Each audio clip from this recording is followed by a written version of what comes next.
Mais quand on regarde toutes les différentes séries que t'écris, t'explores différents genres, mais à chaque fois, c'est pas du genre pur. Parce que si on fait un lien, le lien, c'est le travail sur les personnages.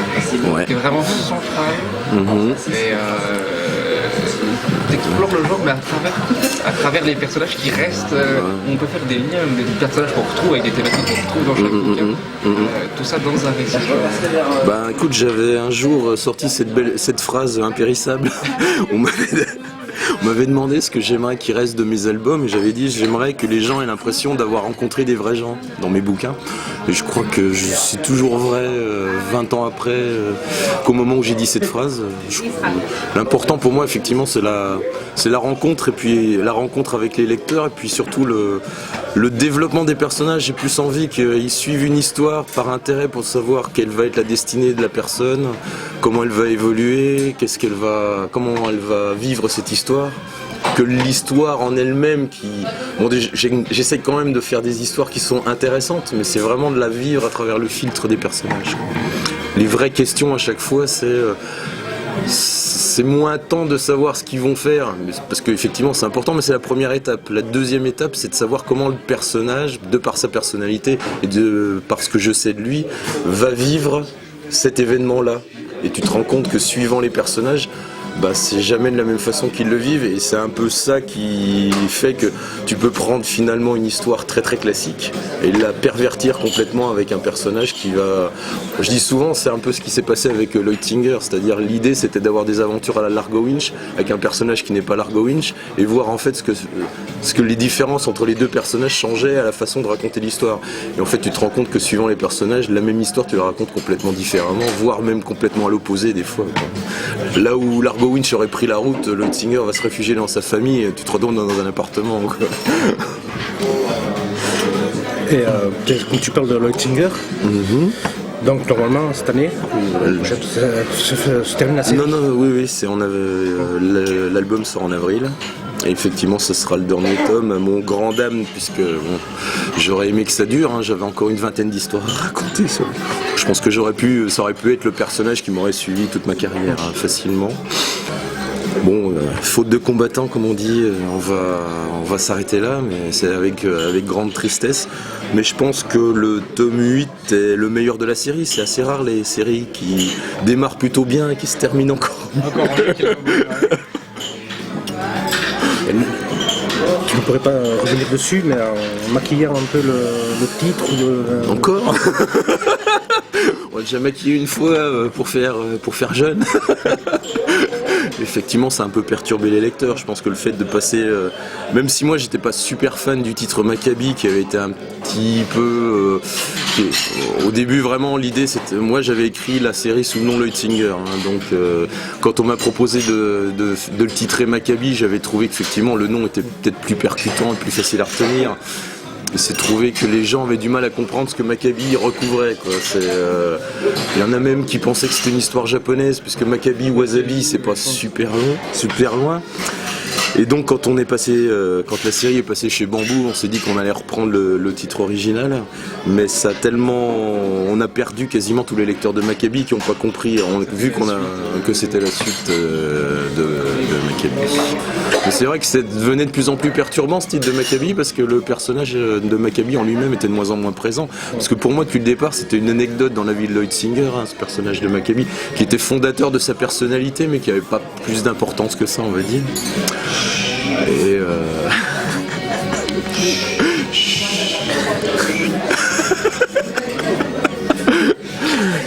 et donc voilà, il faut pas changer les titres des séries. C'est d'ailleurs peut-être aussi pour ça, on en a discuté hier, qu'on va revenir au titre de Le pouvoir des innocents pour les deux suites. Parce qu'il y a vraiment trop de gens qui n'ont pas compris qui avaient même un lien entre Car l'enfer est ici et Les enfants de Jessica et Le pouvoir des innocents, puisque le nom est complètement absent de la couverture. Donc on va sans doute retitrer tout ça, remaqueter, peut-être même mettre les personnages directement sur la couverture, peut-être même mettre Jessica Rupert sur Les enfants de Jessica, et peut-être Joshua Logan sur les Car l'enfer est ici, histoire que les gens se retrouvent un peu quelques repères. On a besoin de repères, la production est tellement pléthorique que si en plus on fait des suites et qu'on s'amuse à perdre les gens, c'est pas la peine quoi. C'est une grande leçon d'humilité. Tu prévois combien de cycles faire combien d'histoires les enfants de Jessica et de Carla? De tomes, tu veux dire? De tomes. De tomes. En fait, c'est difficile à dire parce que comme vraisemblablement on va refaire avec le remaquettage, on va peut-être réassocier le 1 et le 2 dans un seul tome pour que les gens aient tout de suite un gros volume à lire. Donc du coup, je suis perturbé dans ma volumisation. Disons qu'on est parti pour, alors à ce moment-là, si on fait des volumes un peu plus gros, on est parti pour 4-5 tomes sur les enfants de Jessica et 4-5 tomes aussi pour Carl Enfer. Pas de troisième spin-off prévu dessus, non? Si. En fait, c'est entre Carl Enfer est ici et les enfants de Jessica. J'aurais bien voulu placer le moment où se situe en fait dans les enfants de Jessica. On parle des guerres que les États-Unis ont lancées en Iran, Irak et Afghanistan. Et j'aurais aimé un spin-off qui traite. C'est pas vraiment un spin-off, c'est plutôt un pont. On va appeler ça un bridge. Qui traiterait justement des guerres lancées par les États-Unis par le prisme d'un des personnages qui est en train d'apparaître et qui va être développé dans Carl Enfer est ici et qui va réapparaître dans le tome 2-3 des enfants de Jessica. Tu pourrais faire aussi la jeunesse de Logan aussi. Mais elle est traitée dans le tome 2 de Carl Enfer est ici. Bon, après il y a aussi Urban. Oui. Le tome 2 sort Le 7 janvier, février, oui. Qu'attends-tu de cette série Des lecteurs. Non Urban, je me suis beaucoup exprimé sur ce sujet. Je vais pas dire c'est l'histoire de ma vie, mais c'est l'histoire qui a pris plus de temps puisque j'ai commencé à l'imaginer quand j'avais 15 ans en écoutant Sin City des CDC. Bon, alors je parlais pas très bien l'anglais, donc juste sur le titre Sin City, j'ai commencé à imaginer ce que pouvait recouvrir cette terminologie. Comme je l'ai aussi expliqué, quand j'ai présenté ce projet juste après Le Pouvoir des Innocents chez Delcourt, ils m'ont fait « T'es sûr tu aimes Frank Miller ?» Je fais « Oui, j'adore Frank Miller, pourquoi ?» Parce que Sin City, c'est sa première chaîne série. « Ah bon ?» Voilà, tu veux passer pour un gros blaireau. Et donc ça a été retitré, mais c'est vraiment une histoire qui effectivement demande une telle maturité chez le dessinateur qui la met en scène, que ça a pris des années pour trouver le bon dessinateur, quelqu'un à la fois capable de traiter l'humain, de traiter tout ce qui est robotique à l'intérieur de la ville, et surtout les architectures et la ville en elle-même. Ça a pris juste 27 ans. Pour rencontrer cette personne, comme quoi je suis assez persévérant. Et qu'est-ce que j'en attends, qui est enfin qu'après tout ce temps passé, il y a une véritable rencontre entre ce qu'on a voulu y mettre. Parce que je pense que c'est très d'actualité, alors que, comme je te dis, c'est une histoire qui remonte à très très longtemps. C'est vraiment un thème d'anticipation qui a pas vieilli, qui a encore des échos, et qui je pense en aura encore très très longtemps. Donc c'est proposer une histoire d'anticipation adulte, comme on n'en voit peut-être pas beaucoup. Alors adulte par la profondeur du propos, moins que par le côté... encore que si, il y a un côté hard, ça c'est sûr, parce qu'il y a une violence sourde qui parfois explose. Et puis il y a aussi côté adulte, c'est dans les thématiques qui sont abordées, qui sont des thématiques sociétales actuelles, qui sont à peine déformées dans un futur proche, quoi. Pour montrer un peu où tout cela va, mais c'est un peu ce qui lie les 4 séries que je fais chez Futuropolis entre Holmes, les enfants de Jessica, Carl Enfer est ici et Urban. C'est justement cette idée de parler du monde contemporain en voyant ses racines dans le passé avec Holmes, les dégâts que ça fait dans le présent avec Carl Enfer et les enfants, et de voir jusqu'où ça peut nous mener avec Urban. C'est important d'avoir cet ancrage assez dans l'actualité.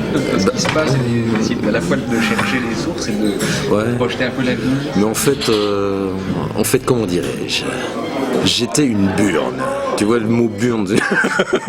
J'étais le degré zéro de la compréhension de la société quand j'avais... ce mec citait aucune opinion politique, c'est à peine si je comprenais ce que disaient les mecs à la télévision.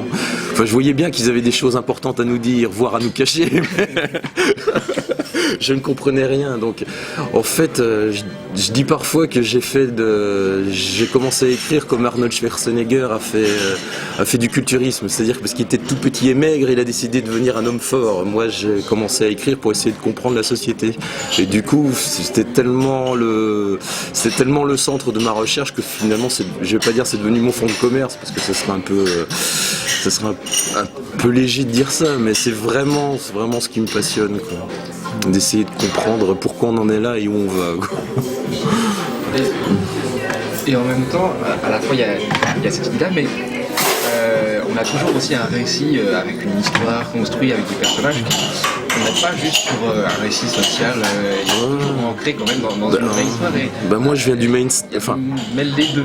Ouais, ma passion de départ c'est le mainstream, c'est le comics. Par exemple, tu vois, l'intelligence que je prête à un auteur comme Alan Moore, c'est d'arriver à glisser des vrais sujets dans des histoires où tu pourrais lire complètement au premier degré. C'est un peu l'équivalence de ce que faisait Goscinny, c'est-à-dire qu'il arrivait à glisser des vrais sujets importants, à glisser des traits d'humour dans des histoires qui ont du fond et puis qui surtout qui soient emballantes pour le lecteur et qui lui donnent envie. Il y a du suspense, il y a de l'amour, il y a de l'angoisse, il y a de l'émotion, il y a des coups à l'âme, il y a des coups au cœur, ouais, enfin c'est un truc, c'est un peu comme les montagnes russes, faut que ça te secoue. Faut pas que tu sois. Moi, j'ai pas envie que les lecteurs soient passifs par rapport à mes histoires. Je leur donne souvent des pièces d'un puzzle qui montent un petit peu comme ils l'entendent. Je sais aussi que suivant ton expérience propre, je sais qu'il y a des gens qui ont des lectures très différentes de certains passages de mes bouquins. Donc, je trouve que c'est important que les gens puissent se glisser dedans et avoir la place de se projeter. Et là, tu parlais du comics. Ça te plairait pas d'écrire un récit de super-héros dans le genre Ouais. Il faut juste parler anglais. Et comme je disais tout à l'heure, c'est un peu... Faire un super-héros à la française. C'est-à-dire qu'idéalement, par rapport à Urban, avec Roberto, on aimerait bien faire 2-3 histoires d'Overtime. Ce serait notre contribution au comics mondial.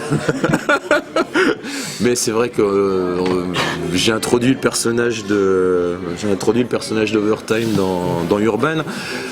Parce que quand j'étais enfant, j'étais un peu comme Zach, c'est-à-dire comme je te disais, j'étais quelqu'un qui comprenait pas forcément ce qui se passait à l'extérieur, qui avait quelques problèmes relationnels de fait avec les élèves, avec les gens que je fréquentais à l'école, qui eux avaient des codes très très précis que j'avais beaucoup de mal à comprendre et j'étais souvent à côté de la plaque.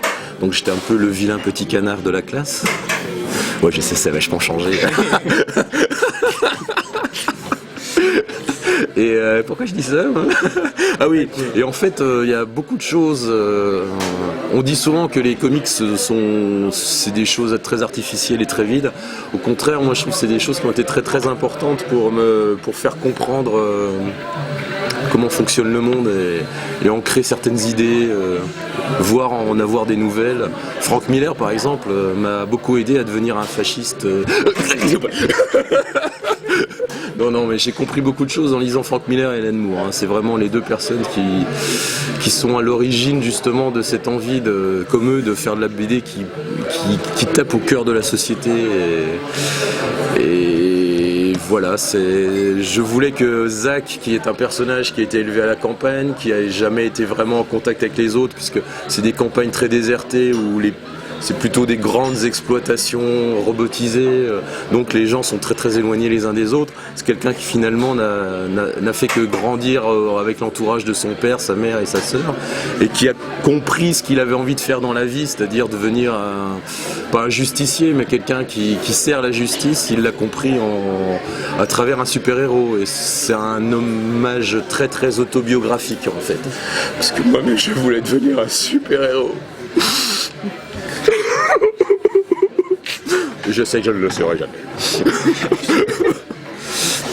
À propos de Holmes. Oui. Alors, qu'est-ce qui te plaisait dans le personnage Sherlock Holmes? Figure-toi la même chose. C'est-à-dire c'était exactement l'inverse de moi, c'est-à-dire c'est quelqu'un qui regarde. Lui par contre c'est le décodeur absolu de tous les codes sociaux. Enfin c'est le mec qui a la compréhension immédiate de quelqu'un en le voyant, alors que moi je voyais, je pouvais le détailler pendant 2 heures et toujours rien compris. Donc effectivement un peu de ce fait-là, un personnage comme ça c'est fascinant, et puis essayer de comprendre surtout pourquoi il en est arrivé là. À essayer de comprendre immédiatement les gens et à vouloir absolument percer le mystère de chacun.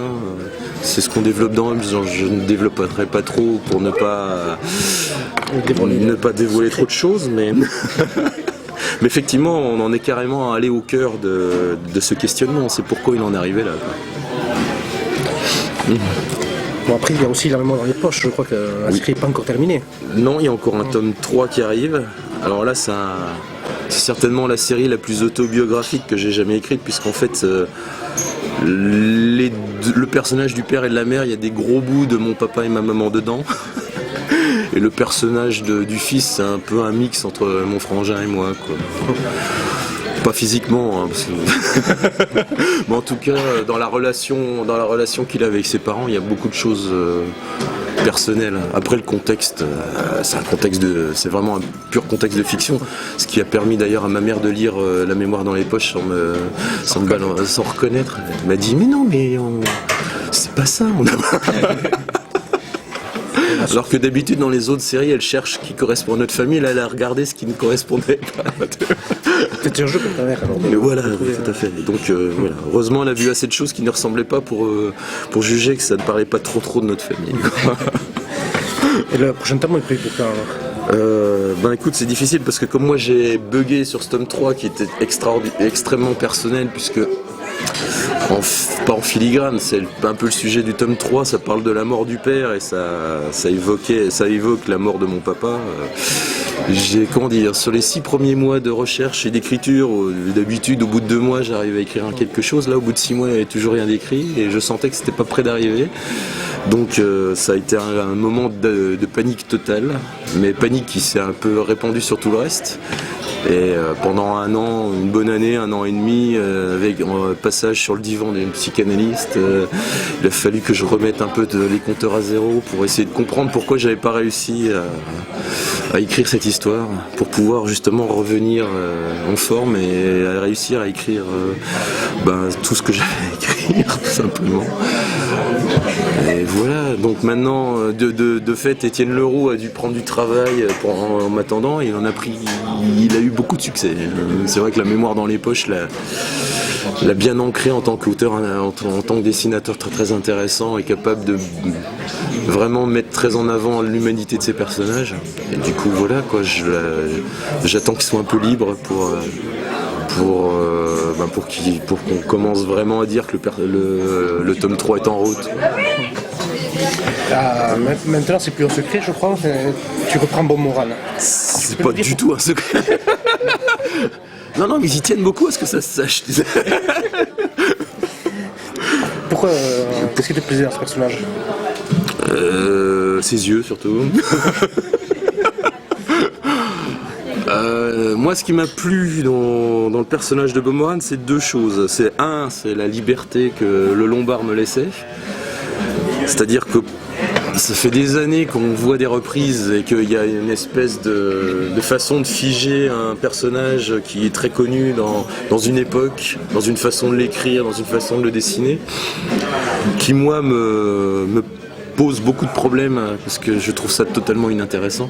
Et justement pour en revenir aux comics, je pense qu'il a permis aux comics de survivre, c'est la capacité qu'ont eu des auteurs de recréer à chaque génération des personnages qui correspondaient à la génération pour laquelle ils travaillaient. Et je comprends pas du tout cette fascination de la bande dessinée franco-belge pour des personnages figés, même si effectivement les résultats de vente viennent en contradiction avec ce que je dis, puisque Black et Mortimer, qui finalement n'était pas le succès qu'on nous a dit. Black et Mortimer a beaucoup plus du succès aujourd'hui que du vivant de Jacobs. Donc c'est vrai que c'est un peu contradictoire avec ce que je dis. Il faut croire que ça exploite une part de nostalgie assez forte chez certains lecteurs. Grand bien leur face. Mais ce n'est pas ce que je vis. Non, effectivement, donc l'envie par rapport à Bob Moran, comme c'est un personnage qui a été créé dans les années 50 et qui vivait ses aventures dans les années 50, à partir du moment où on veut recréer un Bob Moran, ça sert à rien. Si on le fait aujourd'hui dans les années 50, soit on étudie la géopolitique des années 50, je pense pas que ça intéresse grand monde, c'est vraiment d'en faire un personnage qui traverse le monde d'aujourd'hui, et puis surtout à partir du moment où j'avais cette liberté-là, d'essayer de comprendre pourquoi aujourd'hui quelqu'un a envie d'être un aventurier. Alors on part du principe que quelqu'un qui veut être un aventurier aujourd'hui, c'est quelqu'un qui ne croit plus en la capacité des États d'avoir des choix justes par rapport aux gens. Et donc qui se retrouvent en marge du système et qui essayent eux-mêmes d'avoir une influence sur ce qui se passe dans le monde. Et au final, ça rejoint assez, ça en fait un personnage qui est très très proche de ce que je fais habituellement, quoi. Donc comme moi j'arrive à me projeter dans ce que je vais écrire, il n'y a pas de souci pour le faire, quoi. Est-ce que tu es libre quand même dans l'adaptation? Mais c'est pas des adaptations du tout, hein, c'est dans ta reprise. Oui, ouais, mais complètement, je te dis, 100%. Bon, ensuite, on a présenté le projet à Henri Verne, mais justement, lui, il a trouvé très très intéressant cette idée que son personnage devienne un personnage d'aujourd'hui. Il sait très bien, curieusement, c'est plus évident pour lui que pour les gens qui... Alors je parle pas du Lombard, mais il a revendu les droits de Bob Moran à des ayants droit qui gèrent les droits de Bob Moran. C'est plus évident pour lui d'avoir cette liberté, de donner cette liberté à des auteurs aujourd'hui, de faire de Bob Moran un personnage vraiment contemporain, que pour des gens qui naturellement auraient envie justement de le figer dans le temps et de faire ce que je te disais, quoi. Voilà, et de préserver la nature même de ce qui a passionné les gens pendant 50 ans. Il y aura toujours l'ombre jaune et compagnie. Il y aura toujours l'ombre jaune, mais qui aura pu... Là aussi, on l'a rendu plus contemporain. L'ombre jaune aujourd'hui, en cherchant des informations sur la réalité de la Chine aujourd'hui, on a découvert qu'il y avait un village modèle chinois. Une espèce de village du prisonnier qui montre la réussite commerciale du communisme-capitalisme chinois. Et c'est une ville super glauque parce qu'en fait t'as l'impression que les gens ils sont super heureux mais ils sont un peu obligés de l'être. On étudie leur venue sur dossier et puis s'ils rentrent pas dans les clous ils se font virer du village, quoi. Et donc on est parti de cette idée. L'ombre jaune est le fondateur d'un village un peu de cet ordre-là, quoi. Et une façon d'envisager la relation à l'intérieur d'une population qu'il essaye d'étendre au reste du monde. Et avec tout ce que tu as en cours, tu as d'autres projets en vue ou... J'ai fini d'écrire le 13 Mystéries dont je t'avais parlé l'année dernière. Donc on est en train pas de chercher un dessinateur parce que il y a quelqu'un qui fait des essais, mais les essais sont pas encore validés, donc je ne peux pas dire son nom. Je te le dirai en temps et en heure. Sur Facebook, comme pour le reste du monde. Et oui, entre La mémoire dans les poches, Holmes, Karl Enfer Urban, les enfants et Bob Moran, il y a de quoi s'occuper. Donc pour l'instant, j'essaye de bien faire ça, quoi. Bon, merci à toi. De rien.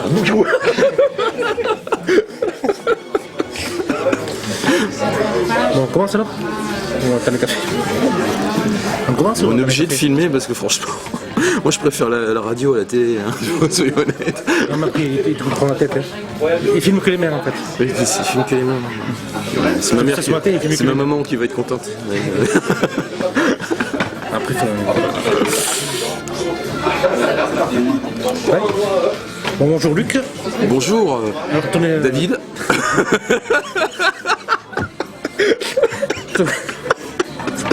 C'est bien. Ton actualité, c'est la sortie ce mois-ci de Urban 2. Tout à fait, David. Allez, on le recommence, je vais pas vous pourrir le truc. C'est naturel.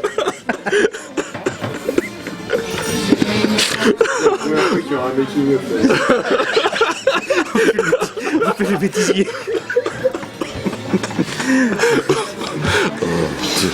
On aurait dû faire ça le premier jour. On est sages les premiers. Parce que je bois du café, c'est pour ça. Voilà. Ça fera 4,50 si j'ai vu. Tu veux que je paye?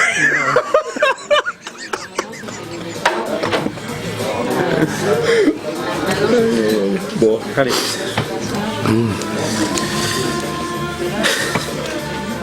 Bon, de l'actualité, c'est la sortie Urban 2. Oui. Tu veux pas passer ça? Il y a ce truc, on le sait. Enlève-la. Tu la feras en off. On rigolait maintenant. Non, attendez qu'Evelyne soit là, je serai plus sérieux. Good morning, Luc. Good morning, David. It's Ouais, on le fait en vidéo aussi.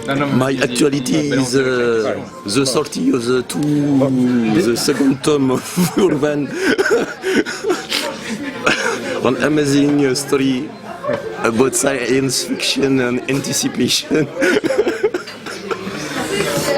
C'était quoi ta question? Je t'avais dit que ça ferait 2 heures.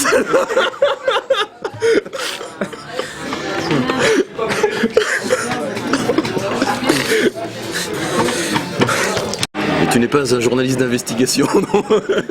Tu n'es pas allé voler le PDF. C'est difficile.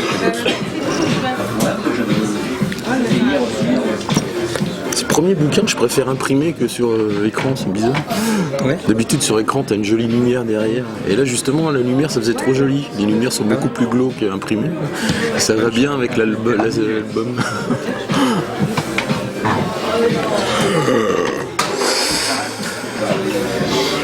Hello.